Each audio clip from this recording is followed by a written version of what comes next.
Now, for the second time in 4 weeks, I come to you today powered by my breakfast, the Holy Spirit, and Lemsip Max Strength. Now, at the moment, we're doing a sermon series around the refreshed vision that our parochial church council has been working on for our church and the community it serves, and we've been working on it since last July. Last week, we talked about our mission as a church and reminded ourselves that it was knowing Christ and making him known. And next week, I'm going to talk about the foundations of our refreshed vision, and then the following week, we'll be committing ourselves as a church family to that renewed vision and thinking about its focus. Worshipping, serving and growing, working together at the heart of our community.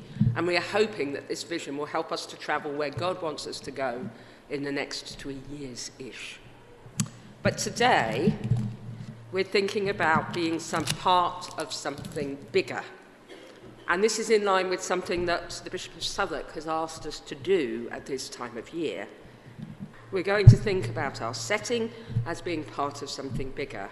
We're going to think about, first, the challenges that are being faced in the National Church of England at the moment. And then particularly, we're going to think about the new vision, the stuff that's on the seed for Southwark Diocese, which is meant to carry us from this year to 2025.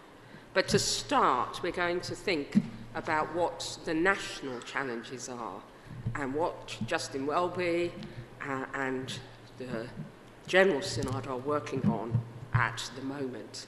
Now, this is, you may not agree with all of this, and you may think the challenges are different from this, but this is how it has been interpreted at the moment. So I heard a presentation in the autumn of 2016 from the Statistics and Strategy Unit of the Church of England, and it identified the two biggest challenges facing the Church of England today. The first one of these is the failure to engage the younger generation. Now, this is a bit of an uncomfortable statistic, and there were others, but based on attendance by population, by age group, an 81-year-old is 10 times more likely to be a regular church attendee than a 21-year-old. The church has decided that engaging with children, young people, parents, carers, etc. has to be a huge priority. In our church, this was one of the drivers behind setting up Rise and Shine that's happened this year, and also the changing of the service time. The second point, and this is probably even more uncomfortable than that one, is that there's a decline of existing churches. On average in our diocese between 2010 and 2015, there was a 4.8% decline in attendance, and in our area, so in the Croydon area of which we are a part, the decline in that time frame was 7%. Now that's a lot. And what I'm about to say now is even more uncomfortable for us as a relatively smaller parish. But part of the difficulty is we've been spreading the jam thinner and thinner as our resources have been dwindling. And that's resulted in the smaller parishes getting a bigger share of the cake than the larger ones. When you're sitting in a smaller parish, that doesn't feel very comfortable. But the Church of England is addressing and thinking about how to resolve that problem. The National Church as a whole has been doing a number of things to address this. Earlier on in this decade, they did some research on how churches grow. It was called From Anecdote to Evidence, and bizarrely, I actually participated in this in my previous parishes. And what it was looking at was what was the difference between churches that are growing and churches that are not. And from that, they produced a whole load of things. That says from evidence to action. They produced some national resources to help the church concentrate on growing. And we've been using some of these ideas and strategies in our walk together as a church. The responses to the challenges also include a programme called Renewal and Reform. And this is something you've probably heard about in the news in the Church of England. And this is something that the governance structure has been doing. The archbishops have initiated a renewal and reform programme for the Church of England, and this has two focuses. The first is what I've already been talking about, to engender a growth focus. And the second is to reduce the bureaucracy and red tape in the Church of England, something for which it is well known. I'll put all the links that I've put up on Facebook after this service so that you can go and look at detail of this if you wish to. One of the things that the Renewal and the Reform programme has been doing has been producing a report called Setting God's People Free.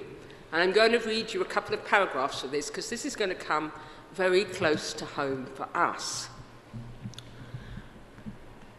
What this report says is there's a great opportunity that lies before us. It's the same opportunity that has presented itself to the church in every decade for the last 100 years. It's an opportunity that arguably has not been fully grasped since the days of John Wesley. Will we, this is the big question, determine to empower, liberate and disciple the 98% of the Church of England who are not ordained, and therefore set them free for fruitful, faithful mission and ministry, influence, leadership, and most importantly, a vibrant relationship with Jesus in all of life? And will we do this not only in church-based ministry on a Sunday like we're doing today, but in work and school, in the gym, in the shop, in the field, in the factory, Monday to Saturday? Now, Southwark Diocese is helping to pilot some initiatives in relation to this report, and we are participating in that. And Karen, who has also got the Lurgy at the moment, I regret to say, is one of our lay champions. We're looking for another one to help with this. And Karen will be moving about you, hopefully if she's well enough, next week, asking you to complete some questionnaires about this kind of thing. And our voice is going to be heard.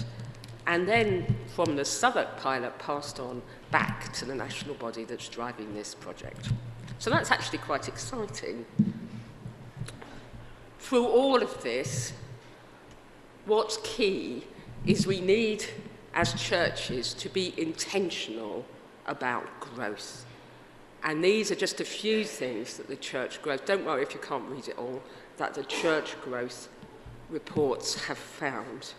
And we've been working together as a church with, firmly at its heart, for the last 3 years, the need to grow. And our heart for our work and our new vision, the vision that the PCC has been renewing, stresses intentionality and growth, in depth, in width, and in number. So that's what's happening in the national church. Let's move to something a bit more local. So this is the second half of this. This is quite an unusual talk, because I don't usually dwell on this kind of thing at all. But today I thought it would be good to get everybody on the same page about it. So in this next bit, if I am teaching you to suck eggs, please forgive me, but my brain is a bit fuddled with cold at the moment. So now we're going to think about our place in Southwark Diocese and its renewed vision for 2018 to 2025. This is us.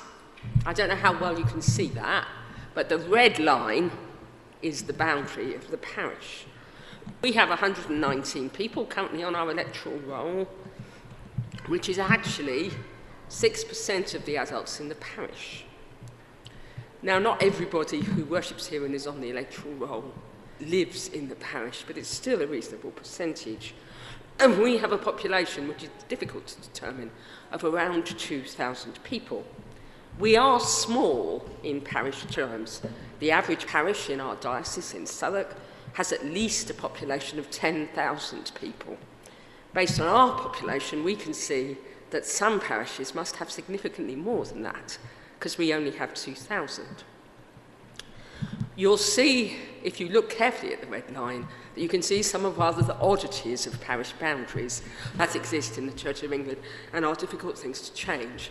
For example, part of the parish boundary is the railway line, and then at the top of the parish, you can see there's a bit where the line goes up the middle of Mid Street, which means on one side of the road you're in the parish, and on the other side of the road, you're not, which is a little odd. Our parish is part of Tandridge Deanery. This red circle circles us. As you can see, we're on the edge of it. This is a relatively new deanery. It was made out of the amalgamation of Godstone, which we were a part, and Caterham. It covers the most rural part of the diocese and covers small towns, village and farming communities, and then some of the suburban sprawl as it heads towards Caterham, which is around Croydon. There were 28 parishes and 30 churches. Just for interest, in our deanery, we have the 10th largest electoral roll out of the 28 parishes, but it's hard to believe that we have the 10th highest population. Our neighbouring deanery, Reigate, has marginally more parishes spread over a slightly larger area. This is exciting, isn't it? This is our area dean, the lovely Catherine Percival, and this, the lady standing up looking at the piece of art, it's actually our Harvest altar frontal, is Sue Mallinson, the lay chair. She was here at a parish, at a training event that we ran for the deanery a couple of years ago. And also she's been and preached here because she's a lay reader and is the diocese environment person. Now, our deanery, the collection of parishes of which we are part, has a regular meeting, and Sue Fairclough, Veronica and I attend the regular meetings of the deanery, and we have a vacancy for another deanery person. So if you would like to be that person who learns more about and looks at how we can work together with our neighbours, that would be great. Get in touch with Sue or one of the wardens. And we are looking at creative ways of working together and supporting each other. Now, we really are getting into Anglican speech here.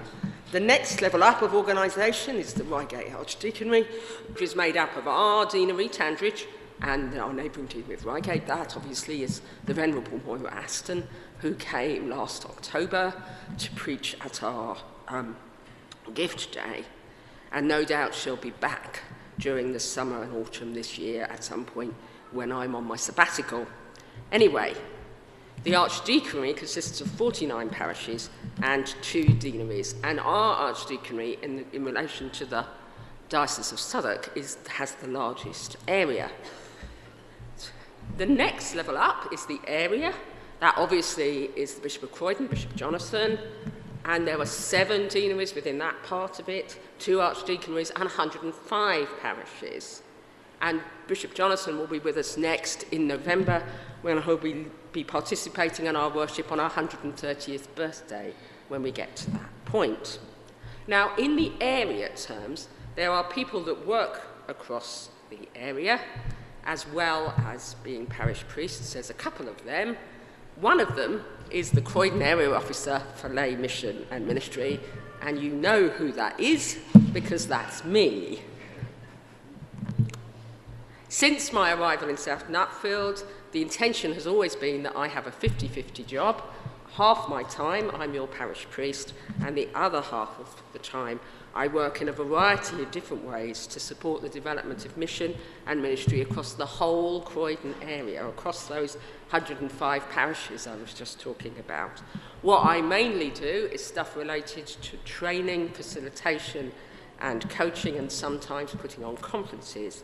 Other things that happen at the area level are things like our Zim team, who feed into the Croydon area, where the link is managed to with Zimbabwe. So, we've been working our way up, finally, to the diocese, and as Peter said at the beginning, this is one we've been working within the diocese since 2014 with this particular vision, with hearts on fire, loving God, walking with Jesus, and led by the Spirit. And this is all inspired by the story of the disciples on the road to Emmaus. You'll remember this gospel story well, I suspect. They meet someone they don't recognize who turns out to be Jesus, and he explains to them what the whole picture of the resurrection and the story from the beginning was about. And during that walk, Their hearts were burning on the road. Our diocese is one of 39 in the Church of England. We're in the Canterbury province, so we are overseen by our Archbishop Justin Welby. This is in the seed, so you can take it home and think about it. There are 3 areas, so I've been talking about the Croydon area, and that's the grey one at the bottom of that picture, and you can see that ours is easily the biggest geographic area. There's lots of statistics in this next bit. There are 2,852,000 people who live in the area covered by our diocese, which is 317 square miles.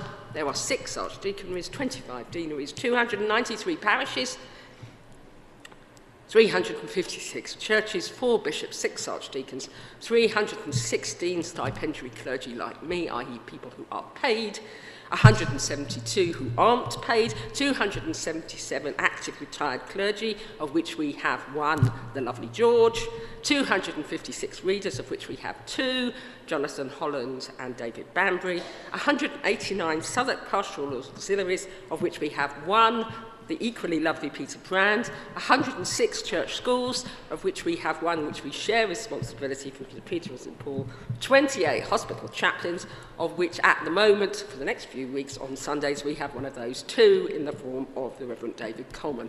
And I could go on, but I think that's more than enough of that kind of thing. This is the Bishop of Southwark. He's been in the Holy Land this week, and it's been really interesting on Twitter to watch his journey, and he's recently started tweeting for himself. So if you're a person who does a bit of Twitter, do follow the Bishop of Southwark. He's the Right Reverend Christopher Chesham. He last worshipped us when he held a confirmation here in the spring of 2015. He is our spiritual leader as the diocese, and in technical terms in the Church of England, he has the See of Southwark, which means he looks after the whole diocese. And alongside him, this is the Diocesan Secretary, Ruth Martin. The astute among you will recognise that she's actually in our church in this picture. She's the administrative head of the diocese, the Diocesan Secretary, and she was here at one of the training events we held for our deanery earlier, about 18 months ago. But she takes care of the administrative structure of Southwark. Now here is the governance structure of Southwark. This is a deeply riveting slide, which I am not going to dwell on particularly, but basically the parishes feed into the Deanery Synod, the Deanery Synod feeds into the Diocesan Synod, of which I am a member, and the Diocesan Council of Trustees, which is the big umbrella at the bottom, has responsibility for overall guidance. And it brings together a variety of things that Church of England dioceses have to have. And in case you think the Voice of South Nutfield is not represented in this structure, this is the list of people who are members of the Diocesan Council of Trustees. And in the Croydon area bit, you'll see that I'm one of the elected representatives on the Diocesan Council of Trustees. And I'm going to the end of my first 3-year term of service. So that's a much bigger setting in which we are based. And I hope there's been something in that has been news. Now, having travelled with a vision for the last 3 years, the diocese has moved into a place where they're taking on their hearts on fire idea, because I do think that burning, that sense of our hearts burning on the road, and like the road to Emmaus, was a really important strength for our diocese. But they're now embedding that real need for there to be a vision that encompasses growth. And we've understood, haven't we, as we've done this journey, how being intentional about growth is so important. So this is the summary new vision to take the diocese to 2025, which was the work of the trustees I've just been talking about and the Diocesan Synod. And on the PCC away morning we had last weekend, we tested and audited our new vision against this one to check that we were travelling in the direction that the diocese feels is the will of God for us. Now, there are a number of things we should notice about this. First of all, the bullet points, the walking, welcoming and growing, are all in the present tense.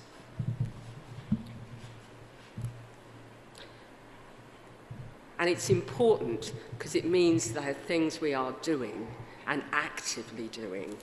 The first point is that our church family, our parishes, our deaneries, our archdeaconries, our areas, and our diocese should be walking with Jesus and working on our relationship with Jesus. I deliberately chose our gospel reading today as it showed how Jesus interacted with his followers as he was walking.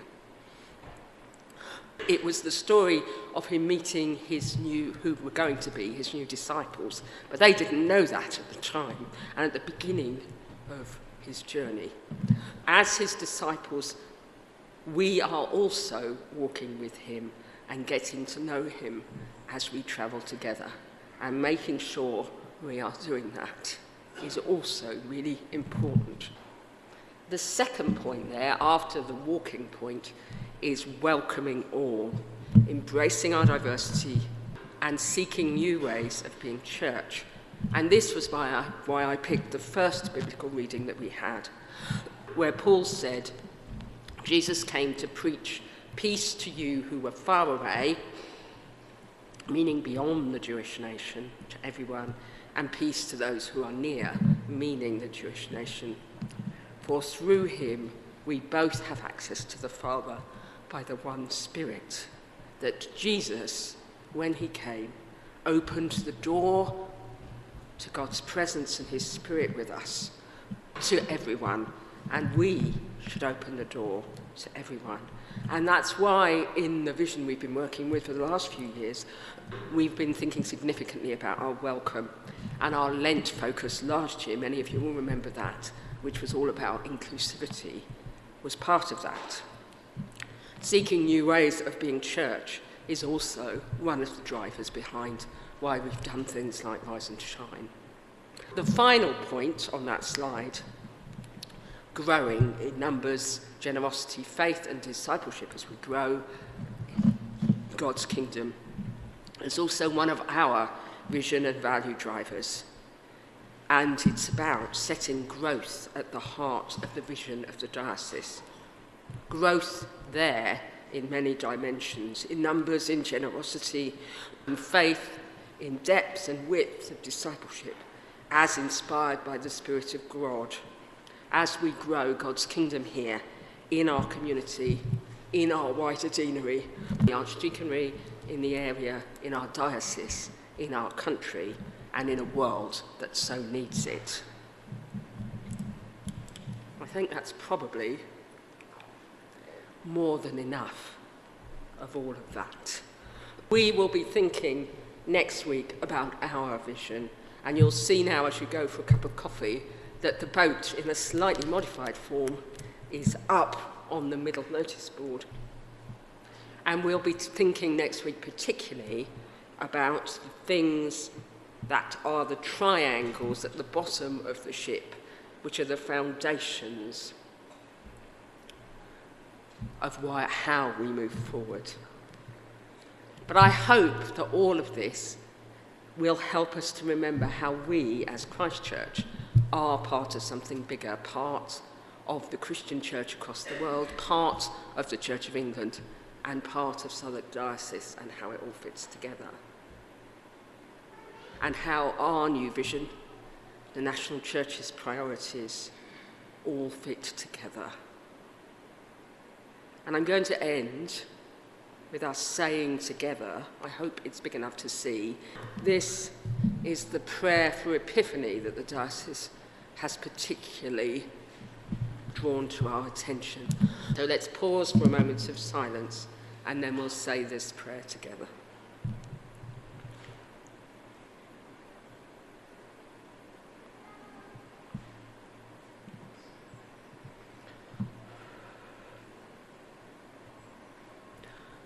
So we pray, loving God, in this season of gifts,